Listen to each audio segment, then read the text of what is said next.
La chaîne des tops d'investissement. Ici, on parle essentiellement d'entreprises de qualité. Aujourd'hui, on va parler de Canada Goose. On va essayer de déterminer si au prix actuel de 19 dollars, Canada Goose représente une opportunité d'investissement. Donc, Canada Goose, ici, c'est une compagnie qui vend des vêtements d'extérieur. Donc, normalement, si vous avez déjà, si en hiver, regardez bien autour de vous. Si vous avez déjà vu un blouson avec ou bien une parka avec ce genre, avec ce logo-ci, c'est Canada Goose. C'est généralement des parkas qui s'échangent aux alentours des, voilà, 1000 dollars, 1000 euros par là, dépendamment de la région où vous habitez. Donc ici, on peut dire que c'est essentiellement du premium. C'est vraiment du luxe au niveau des vêtements d'extérieur. Donc ici, notre analyse va se baser sur le revenu, la croissance du revenu, la dette nette, le PR moyen, le nombre d'actions et les free cash flow. Et ici, dividende, il y a la qualité du dividende en question. Donc ici, je vais directement sur les revenus de l'entreprise. Je vois ici croissance des revenus. On recherche la stabilité ou la croissance des revenus. On adore ça. Donc ici, le volume de croissance sur les 10 dernières années en prenant comme base mars 2022 est de 22% sur les 5 dernières années. Les 10 dernières années, on n'a pas l'information ici parce que c'est une entreprise qui vient juste d'être introduite en bourse, mais elle existe depuis plusieurs années. Attention. Donc ici, on a 22% de croissance sur les 5 dernières années, 9% de croissance sur les 3 dernières années. On constate ici que la croissance a diminué en 2021 pour les raisons que vous savez. Donc ici, il suffit juste pas de dire qu'il y a de la croissance, il faut savoir pourquoi est-ce qu'on a de la croissance. Est-ce qu'elle est organique ou bien est-ce qu'elle est inorganique? Ici, c'est une entreprise qui vend des vêtements. Donc si on parle de vente de vêtements, on vend sur Internet ou bien dans nos propres magasins ou bien avec des distributeurs. C'est ça que vous devez savoir. Également, au niveau de la matière première, qu'est-ce qu'on utilise? Comment est-ce que la hausse des coûts, l'inflation va nous affecter? Mais je pense ici que cette entreprise a un pricing power. Exemple simple. Quand je suis arrivé au Canada ici, je suis arrivé ici aux environs de 2010. Donc j'ai acheté un blouson, donc un blouson Canada Goose, aux environs de 1000 dollars par là. Soit à la fin de la journée, ce même parka en date d'aujourd'hui s'échange au moins à 1500 dollars neuf. Donc, on voit qu'entre-temps, l'entreprise a un assez grand pricing power. Donc, ici, vous pouvez également le constater avec l'augmentation des marges brutes. Donc, vous voyez qu'année après année, on a une augmentation des marges brutes. Donc, ici, alors, pour les revenus, ici, je prends comme fait mars 2022, donc les états financiers sont déjà disponibles, vous pouvez aller les lire ici. N'investissez jamais dans une compagnie sans lire sans lire les rapports financiers. Ne vous limitez pas juste aux états financiers et faites attention à toutes les informations que vous aurez sur les agrégateurs parce qu'il peut également avoir des erreurs au niveau des chiffres. Il faut toujours recoller l'histoire avec ce que vous allez lire sur les rapports financiers. Donc ici, je me base essentiellement sur les états financiers pour vous donner cet avis. Donc faites très attention. D'accord? Donc ici, je prends le revenu à 1,1 milliard.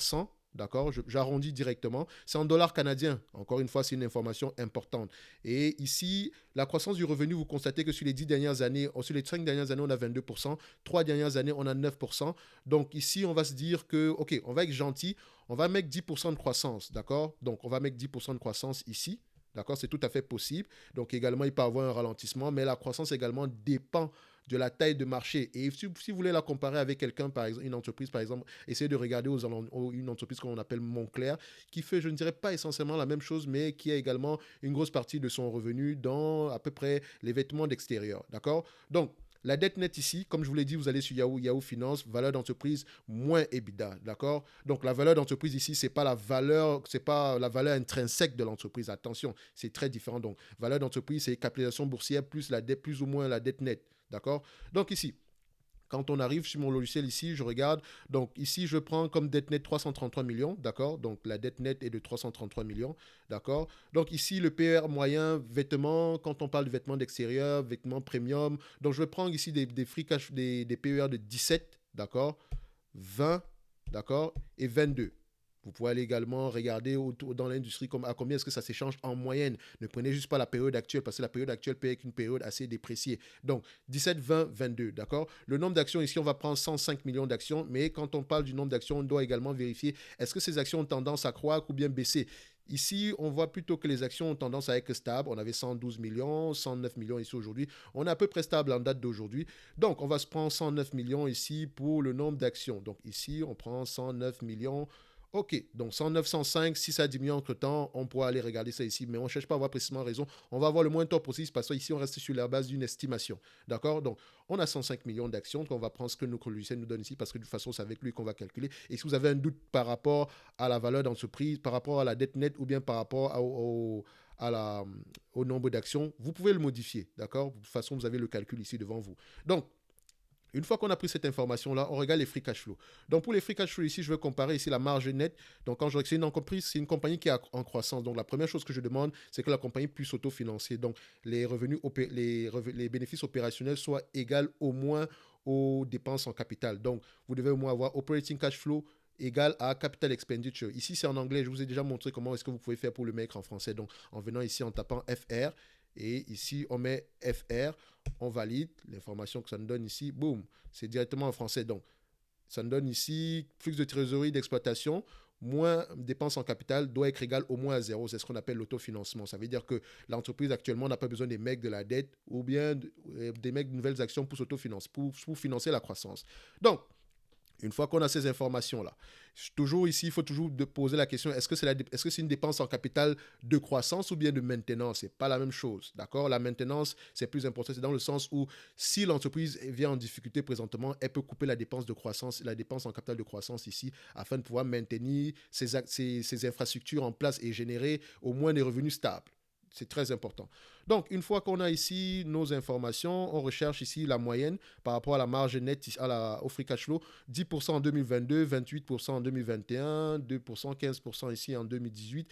Donc, voilà, c'est à peu près, on va se dire, une dizaine de pourcents par là. Quand on regarde ici au niveau de la marge nette, on voit ici 8%, 7%, 15%, 17%, 16%, 5%, 8%. Donc ici, entre 2018 et 2020, on a 15 à peu près 15% en moyenne au niveau des marges nettes. Ok, c'est bien, mais il faudrait également savoir pourquoi. Donc ici, pourquoi est-ce qu'au niveau des free cash flow, j'ai des marges de free cash flow moins élevées entre 2018 et 2019 et 2020? C'est la question qu'il faut que je me pose. Est-ce que c'est parce que l'entreprise a vendu à crédit? Est-ce que c'est parce qu'elle a dépensé énormément en capital? Voilà des questions que je dois me poser, d'accord? Donc, pour faire simple, je vais prendre des marges de 10%, tout en vous disant qu'en prenant des marges de free cash flow de 10%, je sous-estime l'entreprise, selon moi. D'accord? Je suis tenté de prendre un 15% de marge, mais je vais prendre 10%. D'accord? Ici, il n'y a pas de dividende, donc la qualité de dividende n'est pas questionnable. Mais de toutes les façons, quand on parle de dividende ici, vous savez qu'ici, sur Top Invest, en termes de dividende, nous, on pense en termes de rendement des free cash flow.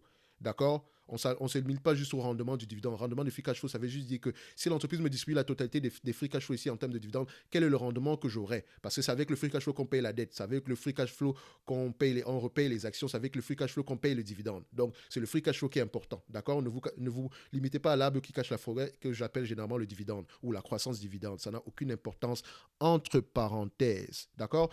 Donc, une fois qu'on a tous nos éléments ici, qu'est-ce qu'il nous reste à faire? On va rentrer les informations ici dans le logiciel. OK. Ici, ce n'est pas valeur d'entreprise sur EBITDA. Non. Ici, on a PER. À ce niveau-ci, on a free cash flow. Donc, qu'est-ce qu'on va faire? Alors, nos informations aussi, c'est 1,1 milliard pour le revenu actuel état stationnaire. D'accord? 1,1 milliard multiplié par 10 fois, enfin 10% ici de 1,1 milliard, ça donne ici 110 millions. D'accord? 110 millions. OK, 110 millions ici multiplié par 17 fois les bénéfices, moins la dette nette divisée par le nombre d'actions, ça donne 14,61 $. Et ici, c'est en dollars canadiens. Ah, attention, parce que ici, cette entreprise est cotée à New York, elle est également cotée à Toronto, donc au TSX. Donc, il faut bien vérifier ici. Donc, si c'est en dollars canadiens, allez faire la conversion. D'accord? Attention. Donc ici, l'information qu'on nous donne ici, c'est en dollars canadiens. Donc si je transforme ça en dollars américains, par exemple, donc je vais juste prendre ici, parce que quand vous regardez le ticker symbole ici, c'est TSX, donc Toronto, et le GOOS ici, c'est par rapport à Toronto. Donc, si je le mets ici au niveau des États-Unis, je pense que le ticker, c'est également GOOS, mais le NYSE, donc de New York Stock Exchange. Donc ici, on valide l'information. On vient ici directement. Vous voyez maintenant que ça convertit en dollars américains. Donc, on va se limiter en dollars américains ici. Donc, on va mettre ici 17 fois. Ici, on avait 110, donc 101,10 ici. Donc, ici, on va mettre 20 fois les bénéfices. Ici, on va mettre 22 fois les bénéfices. OK. Donc, je vais vous donner le calcul avec l'information ici, donc avec le même PE, avec les PE différents, mais avec le même revenu, donc état stationnaire. Si on a un état stationnaire et que l'entreprise s'échange à 20 fois les bénéfices, c'est 13 $. Si on a 22 fois les bénéfices, c'est 15 $ l'action. Donc pour faire simple ici, pour simplifier notre calcul ici, je vais vous dire ceci. Je vais prendre 20 fois les bénéfices, d'accord? Parce que c'est une entreprise qui est en croissance et c'est une entreprise qui exerce dans un secteur premium. C'est également du luxe. Donc, c'est les vêtements d'extérieur qu'elle vend. C'est du luxe également. Elle a un pricing power, d'accord? Faites attention. Donc, je vais prendre directement 20 fois les bénéfices pour simplifier les choses. Donc, vous pouvez aller refaire le calcul de vous-même, prendre le PER qui vous arrange, d'accord? Et je vous ai dit que le PER, c'est un rendement également. Quand je prends 20 fois les bénéfices, ça veut dire que intuitivement, je dis, je veux un rendement de 5% en moyenne. Si je prends un PER de 17, ça veut dire que je veux un rendement de 6% en moyenne. Attention. Donc, Ici, quand je dis un rendement, c'est-à-dire que si l'entreprise me distribue la totalité des free cash flow actuels en termes de bénéfices, si j'achète l'entreprise à 13 dollars et qu'elle me reverse la totalité des free cash flow actuels, donc le 110 dollars en termes de dividendes, j'aurai un rendement de 5% avec 20 fois les bénéfices. D'accord? Voilà, c'est ce que ça veut dire. Donc ici, je reviens à nos calculs, je prends 20 fois les bénéfices, donc je coupe la poire en deux, parce qu'on avait 17, 20, 22. Je prends 20 fois les bénéfices, on coupe la poire en deux. Donc, ici, qu'est-ce qu'on fait? Donc ici, on a 110 dollars ici, donc on va se limiter, ça va donner d'ici 13 dollars l'action. D'accord? 13 dollars américains l'action, parce que ça, c'est sur le New York Stock Exchange. D'accord? Donc, maintenant, deuxièmement, je vais prendre quoi? Je prends une croissance de 10% sur les 5 prochaines années. D'accord? Croissance de 10% des revenus. Donc, ça fait ici 1,1 multiplié ici par, enfin, pas multiplié, mais exposant 5. Oh, excusez-moi. Exposant 5. Ça donne ici 1,61 multiplié par le revenu actuel. Je peux le faire ici. Ça donne ici 1,771 multiplié ici par 0,1, donc ici 10% de ce revenu-là, ça donne ici 177 millions, donc 177, quelque chose, donc je mets 177 millions pour faire simple. 177 millions à 20 fois les bénéfices moins la dette nette divisée par le nombre d'actions, ça donne 23 dollars l'action. D'accord? Dollars américains, ça c'est déjà avec la croissance de 10%. Mais maintenant, si on a une croissance de 15% en moyenne. Pourquoi est-ce que je prends une croissance de 15% en moyenne? Parce que vous remarquez ici que nous avons une entreprise à ce niveau-ci qui a tendance à croître. La croissance est au ralenti présentement, mais il faudrait savoir pourquoi. Donc actuellement, elle a des revenus de 1,1 milliard et si je la compare par exemple à Montclair, qui est à peu près le même niveau de revenus, mais avec des marges plus élevées, ça veut dire qu'on a la possibilité d'aller plus loin que ça. Si les revenus doublent ici, donc vous constatez que Montclair, c'est pas qu'ils ont un volume de croissance élevé, mais depuis plusieurs années, sur les 5 dernières années, ils sont à 10% de croissance, mais avant la période de la pandémie, ils étaient à 18% de croissance sur les 5 dernières années. Donc on peut aller à 15% de croissance. C'est possible. Ça reste une estimation. Ça veut dire qu'il faut absolument lire les rapports financiers. Quelle est la stratégie du management par rapport à la croissance? Quelle est la taille de leur marché? On ne prend juste pas une croissance, un chiffre, et on le colle. Non, pas du tout. Sinon, je prendrais une croissance de 100%. D'accord? Attention. Donc, ici, quand j'ajoute une croissance de 15% sur les 5 prochaines années, ça revient juste à multiplier le revenu ici par 2. Donc, si on multiplie le revenu par 2, vu qu'on a 10% de marge bénéficiaire, d'accord, on va le revenu, ça revient ici à 220 millions. Si on vient ici 220 millions, ça fait ici à peu près 30 dollars l'action, dont l'entreprise serait sous-évaluée au prix actuel. Actuellement, l'entreprise cote à 19 dollars américains, d'accord? Donc, dépendamment du calcul, si on est en état stationnaire, c'est 13 dollars. Si on est avec une croissance de 10% sur les 5 prochaines années, tout en ayant des marges de 10%, ça fait 23 dollars l'action. 23 dollars l'action. Si on a une croissance de 15% sur les 5 prochaines années, tout en ayant 10% de marge bénéficiaire, ça fait 30 dollars l'action. Et également, vous avez vu que cette entreprise ici peut avoir des marges de free cash flow plus élevées. Donc, si on la compare à Montclair, qui a des marges de free cash flow aux alentours de 25%, d'accord? Voilà, je ne veux pas du 25%, admettons qu'on me donne juste du 15%. Et c'est tout à fait possible parce qu'elle a déjà eu à avoir 15% par le passé.